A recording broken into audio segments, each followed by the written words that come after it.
When I was a field artillery officer, they called the field artillery the king of battle. And today, we're talking about the king of sex crimes. Lee Berlin here, Oklahoma's only attorney that dedicates himself exclusively to special victim cases. And today, we're talking about the king daddy of all sex crimes, first-degree rape. Guys, what is it in Oklahoma? Because it's different in every single state. And you need to be armed with what could catch you with a first-degree rape case in Oklahoma, because it's serious as a heart attack.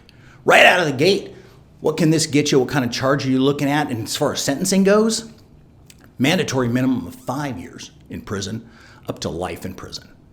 Guys, you're going to have to register as a sex offender for the rest of your life if you get out of prison, if you don't have to spend the rest of your life in prison. This is an 85% crime, meaning that if you are sentenced to 10 years, you have to do 85% of your time before you're eligible for parole, probation, or good time credits. This is the serious stuff. This is almost a day-for-day sentence. So 8.5 on 10, 17 on 20, these are big numbers. And those are that's real to-do time. So as you think, hey, a guy gets 10 years, he's really going to do 2 or 3 and then be discharged or get paroled out. Not for 85% crimes, not for first-degree rape. Also, if you're sentenced to prison for more than 2 years, once you guys get out, whether or not you're sentenced, to some type of split, meaning you have to do some time in prison and some time on probation. If you're sentenced to 2 or more years of prison, upon your release, you have to do a mandatory minimum of 3 years post-imprisonment supervision by Department of Oklahoma Parole, Probation, Corrections folks. Okay, so you don't get out of prison and you're just sent on your way. Why 3 years, Lee? Why do I have to be supervised for that? It's a difficult transition coming from prison out into the real world.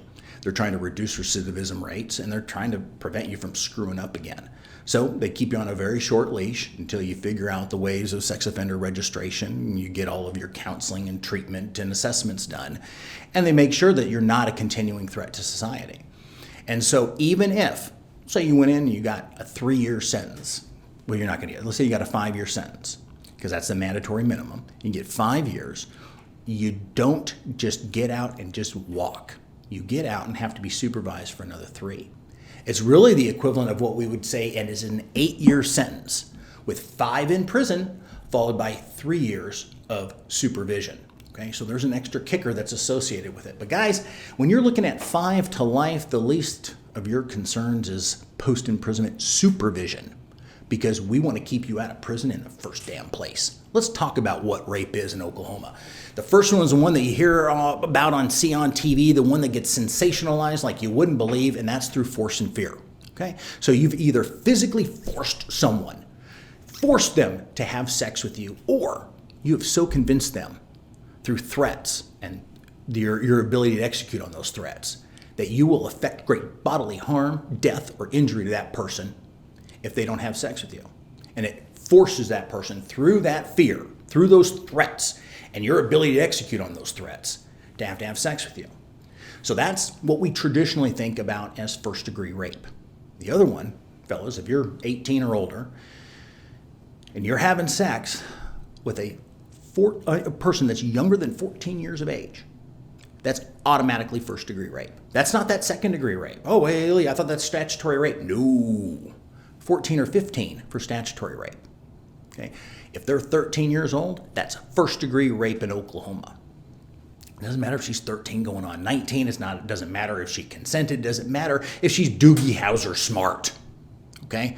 13 will get you up to life in Oklahoma. Okay?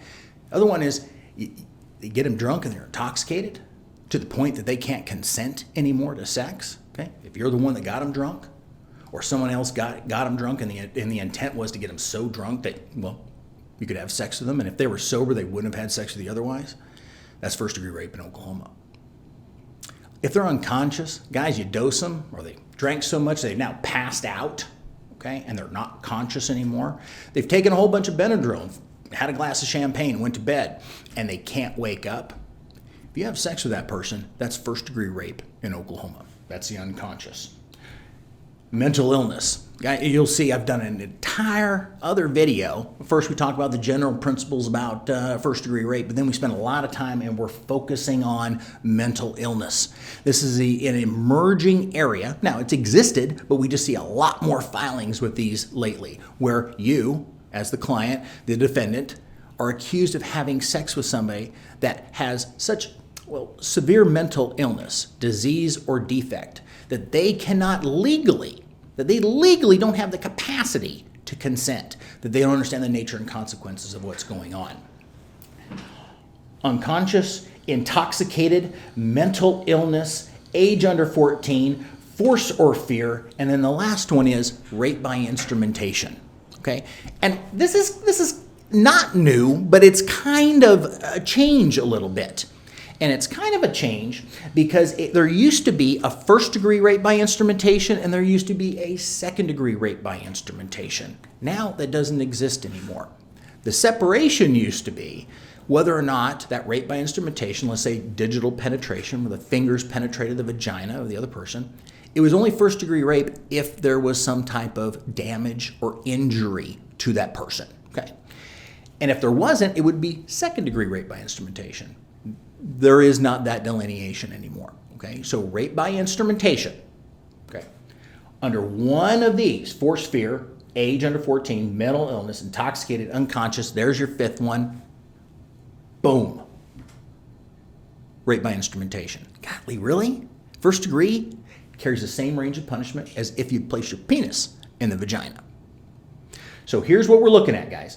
Force or fear, age under 14, mental illness, intoxicated, unconscious, and rape by instrumentation. That's how, in Oklahoma, you're looking at a first-degree rape charge. And the statute says everything else is second-degree rape. And we talk about that in another video. So if you're looking at a statutory rape or second-degree rape, take a look at that other video. That'll get you squared away. For the rest of you guys that are possibly looking at an investigation or an allegation where some gal woke up and now she's got buyer's remorse and she's saying that she did not consent to that sex, fellas, pick up the phone. Call me right away. Let's get you set for that initial consult strategy meeting and let's start on your defense today. Now, if you're embarrassed about calling me up, I understand. Okay, even though I talk to guys all day long about this kind of stuff, and this is all I do all day, every day, when it's your first time being charged with this and this accusation is being made, it doesn't matter if you're guilty or not. Coming in and talking about these very intimate details of your life, all the good and all the bad that goes along with it, with a stranger that you've never met. It doesn't matter if I'm a guy or a gal. It's a difficult conversation to have. Okay, so if you're not ready for that, please do at least do this at no charge to you. You can go onto my website, defendingtulsa.com. You can order these consumer guides or you can order these books and they're completely free. I don't charge a cent. I'm not even going to charge you for shipping and handling. You go ahead and you fill out that consult. You go ahead and you shoot us an email. You pick up the phone and say, hey, Naomi, hey, Lee, I want your book. I want one of your consumer guides. Matter of fact, put it all together and send it to me. Especially if your rape case also has a domestic violence component to it. Get them both. You don't know what you might be doing to hurt your case? Get it. Top 10 things that are killing your defense. When you come in to meet me, you're really not sure what questions you need to ask me after watching all my videos and seeing everything that we have and reading all this material. This one right here will tell you exactly the questions, the top 9 questions you need to ask a lawyer when you're interviewing them. That'll answer them. And I put my answers in there too. So you won't have any question when you come in about what are the answers to the 9 key, most important questions that you need to ask a lawyer. So guys, if you need help but you're not ready to ask for it yet, boom, boom, boom, get it. If you're ready to move forward with your defense, to get this 800-pound gorilla that's on your back off, let's get that initial strategy meeting set right away. Guys, I'm just trying to keep one guy out of jail, one video at a time today. I hope this one hit the mark for you. Until the next one, it's Lee.